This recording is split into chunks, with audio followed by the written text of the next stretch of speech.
제가 지난 시간 달리기에 대한 이야기를 했습니다. 달리기 열심히 해서 5km, 10km, 그리고 하프마라톤, 풀코스 마라톤까지 완주해 보겠다는 달리기는 두 다리만 있으면 되는 줄 알았는데 그게 그렇지 않습니다. 그냥 달리기만 하면 되는 줄 알았는데 아닙니다. 처음에는 아무것도 필요 없고 그냥 뛰면 되지만 좀 더 오래 멀리 잘 뛰려면 이것도 배워야 할 게 너무 많은 것 같습니다. 발의 착지 동작도 중요하고 심박수의 개념도 이해해야 하고 페이스에 대해서도 알아야 합니다. 차근차근 기초 체력을 조금씩 올려 나가야 합니다. 복장도 갖춰야 합니다. 고글, 모자, 러닝화, 그리고 이런 러닝 시계도 우리는 오랜 시간 동안 지치지 않고 해야 할 일들을 흔히 마라톤에 비유합니다. 그래서 인생을 마라톤이라고 하기도 합니다. 자영업의 삶은 더더욱 마라톤에 닿아 있습니다. 초반 5km, 10km의 여유가 있어 좀 더 빨리 가보겠다고 호기롭게 피치를 올렸다가는 중반 이후 불지옥을 맛보게 됩니다. 페이스 조절에 실패한 러너는 극한 고통을 겪거나 중도 포기하게 됩니다. 저도 처음 장사 시작할 때 나름 괜찮게 장사가 될 때가 있었습니다. 계속 그리 될 줄 알았습니다. 매장을 2개, 3개 확장했습니다. 계속 잘 될 줄 알았습니다. 무리한 확장이라 생각하지 않았는데 IMF가 깔끔하게 정리해줬습니다. 장사 좀 된다고 까불면 안 됩니다. 페이스는 속도를 말합니다. 달리기를 해보니까 이게 몸을 키우는 체육, 스포츠이기도 하지만 과학이고 의학이고 수학입니다. 1km를 6분에 달리는 걸 6분 페이스라 말합니다. 5분에 달리면 5분 페이스, 500 페이스, 4분 30초에 달리면 430 페이스. 1km를 6분에 달린다면 10km는 60분이 걸립니다. 마라톤 42.195km는 대충 40km로 계산해도 4624, 240분, 4시간이 넘습니다. 제가 지금 8분 페이스로 뛰니까 하루 종일 뛰어도 속도, 페이스, 달리기에서 아주 중요한 부분입니다. 페이스는 높일 수 있습니다. 8분 페이스로 뛰다가 7분, 6분, 체력이 더 올라오면 530, 500 페이스로 높아집니다. 제 목표는 뭘 것 같습니까? 6분 페이스, 10km를 60분, 1시간 만에 달리는 6분 페이스가 제 목표가 아니고 10km를 끝까지 달려보는 것입니다. 지금 한 달 매출이 600만 원인 600 페이스 사장님도 1500, 3000, 5000 페이스 사장님이 될 수 있습니다. 기초 장사 체력을 계속해서 높이면 됩니다. 어떻게 해야 될까요? 구독, 좋아요 한 번씩 합시다. 저희 구독자 중 많은 분들이 자영업 사장님들입니다. 그중 음식, 홀 매장을 운영하기도 하고 배달 전문점 사장님도 많이 있고 같이 겸하는 분도 많습니다. 가끔 대화를 하다 보면 배달 장사를 낮추어 말하거나 그렇게 여긴다는 느낌을 받게 됩니다. 경계해야 할 태도라 생각합니다. 남을 그렇게 낮추어 보는 것도 문제지만 스스로 자신을 그렇게 생각하는 것은 최악입니다. 하루하루 힘든 생활에 혹시 자신을 별 볼 일 없는 사람으로 여기고 있지는 않습니까? 여기 그러면 안 되는 이유가 있습니다. 12가지 인생의 법칙이라는 책입니다. 인생을 위한 12가지의 룰에 관한 책인데 이 책의 부제가 혼돈의 해독제입니다. 제 찌든 몸과 혼란한 정신에 해독이 될까 싶어 읽어본 책입니다. 제일 첫 번째 법칙을 여러분께 들려주고 싶습니다. 영상 끝까지 보시기 바랍니다.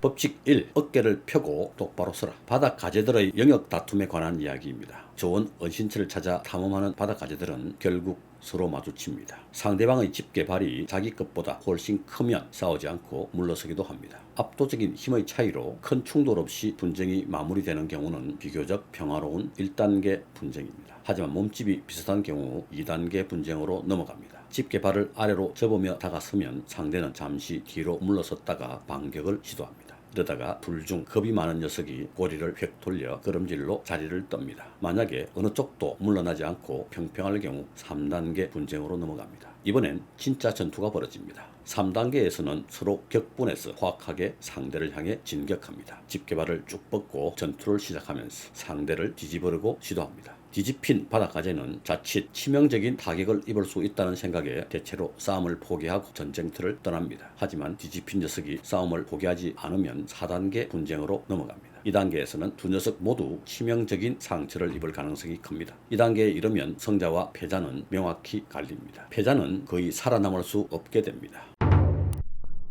싸움에서 패한 바닷가재는 더 이상 싸우려 들지 않습니다. 싸우는 동안 보여준 패기, 넘치는 공격성은 사라지고 다른 적은 물론 예전에 이겨본 적하고도 싸우려 하지 않습니다. 패배한 경쟁자는 자신감을 완전히 잃게 됩니다. 특히 한때 영역을 지배하던 바닷가재가 패배하면 그 바닷가재의 뇌 구조는 완전히 해체되어 약자에 적합한 새로운 뇌가 만들어집니다. 사랑을 잃거나 직장 혹은 사업에서 큰 실패를 겪은 후 고통스러운 변화를 경험한 사람이라면 영역의 지배자에서 패배자로 추락한 바닷가재의 상황을 이해할 수 있을 것입니다. 신경과학적 관점에서 패배한 바닷가재와 승리한 바닷가재는 크게 다릅니다. 바닷가재가 자신만만한 모습인가 아니면 위축된 모습인가는 신경세포의 교감을 조절하는 두 화학물질인 세로토닌과 옥토파민 비율에 따라 결정됩니다. 승리하면 세로토닌 비율이 높아지고 패배하면 옥토파민의 비율이 높아집니다. 방금 싸움에서 패한 바닷가재에게 승리의 화학물질 세로토닌을 주입하면 팔다리를 쭉 뻗으며 다시 승자에게 덤벼들어 예전보다 더 오래 더 치열하게 싸웁니다. 세로토닌 수치가 높고 옥토파민 수치가 낮다는 것은 승리한 바닷가재의 특징입니다. 반대로 세로토닌 수치가 낮고 옥토파민 수치가 높은 바닷가재는 후줄근하고 무기력하고 위축된 모습을 보입니다. 영역 다툼에 패한 바닷가재가 용기를 되찾고 다시 싸움에 나설 때 승률은 어떻게 될까? 이들의 누적 기록을 공개적으로 분석해보면 또다시 패할 가능성이 일반적인 예상보다 더 큽니다. 한마디로 승리를 거둔 상대가 다시 승리할 가능성이 더 크다는 뜻입니다. 인간 사회가 그렇듯이 바닷가재 세계에서도 승자가 모든 것을 독식합니다. 싸움에서 이긴 수컷 바닷가재는 가장 좋은 사냥터와 가장 안락한 보금자리를 차지하고 모든 암컷의 구애까지 받습니다.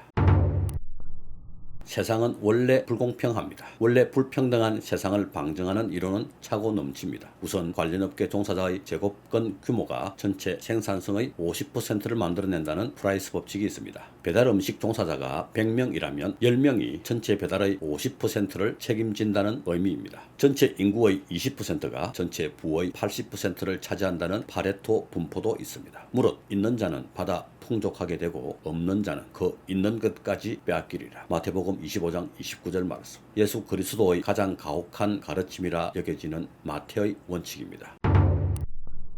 당신은 어쩌면 보잘것없고 변변하지 못한 삶을 살 수 있을 수도 있고 그렇지 않을 수도 있습니다. 지금까지 지질하게 살아왔다고 남은 인생을 계속 그렇게 살 이유는 없습니다. 상황은 끊임없이 바뀝니다. 만약 당신이 싸움에서 진 바닷가재처럼 축 늘어진 자세로 다니면 사람들은 당신을 지위가 낮은 사람으로 생각할 것입니다. 패배나 실패를 경험한 인간은 서열 싸움에서 진 바닷가재와 비슷하게 행동합니다. 어깨가 처지고 고개를 숙인 채 걷습니다. 자신감을 잃고 의기소침해지며 마음이 약해지고 불안함을 느낍니다. 인간도 바닷가재처럼 자세와 겉모습으로 상대를 평가합니다. 따라서 패배자의 자세를 하고 있으면 사람들도 당신을 패배자로 취급합니다. 저자인 피터슨 교수는 이런 이유로 어깨를 펴고 똑바로 서야 한다고 강조하고 있습니다. 약자나 패배자로 보이지 말라는 조언입니다. 비록 지금 가장 밑바닥 서열에 있더라도 어깨를 펴고 똑바로 서야 이러한 악순환의 고리를 끊어낼 수 있습니다. 자신을 별 볼 일 없는 사람으로 여기면 세로토닌 분비가 줄어듭니다. 그러면 더 많은 스트레스를 받게 됩니다. 허리를 쭉 펴고 정면을 걸어봅시다. 좀 건방지고 위험한 인물로 보여도 괜찮습니다. 세로토닌이 신경회로를 타고 충분히 흐를 것이고 그러면 두려움도 사라질 것입니다. 달리기 1km 7분 페이스 뛰고 나면 600 페이스, 530 페이스도 가능하겠죠. 3km 뛰고 5km, 10km 달리기 성공하고 나면 하프 마라톤, 마라톤 풀코스도 뛸 수 있겠죠. 맞서 싸울 생각을 해야 합니다. 맞서 싸워 봐야 합니다. 이를 극복하기 위해서는 작은 성공 경험들, 스몰 윈스를 쌓아가는 것이 중요하다고 합니다. 일단 작은 무엇이라도 조금씩 이룬 경험이 있어야 내일의 변화를 기대할 수 있게 됩니다. 배달 장사 성공한 대표님이 큰 비즈니스도 성공할 확률이 높습니다. 월 매출 600만원, 600 페이스 사장님도 1500 페이스, 3000 페이스, 5000 페이스, 1억 페이스 사장님 될 수 있습니다. 포기하지 말고 작은 성공부터 해나가면 됩니다. 얼마 전 우연히 당꿈TV 오픈 채팅방에서 이런 글을 봤습니다. 누군가 쓴 글에 방에 있던 사장님들이 답을 한 내용입니다. 딱 2달만 더 해보고 안 되면 포기할 거예요. 포기를 한다고요? 이 톡방에 들어온 순간 포기란 단어는 없습니다. 네, 맞습니다. 무슨 포기입니까? 과도한 목표는 버리고 포기할 마음도 버리고 끝.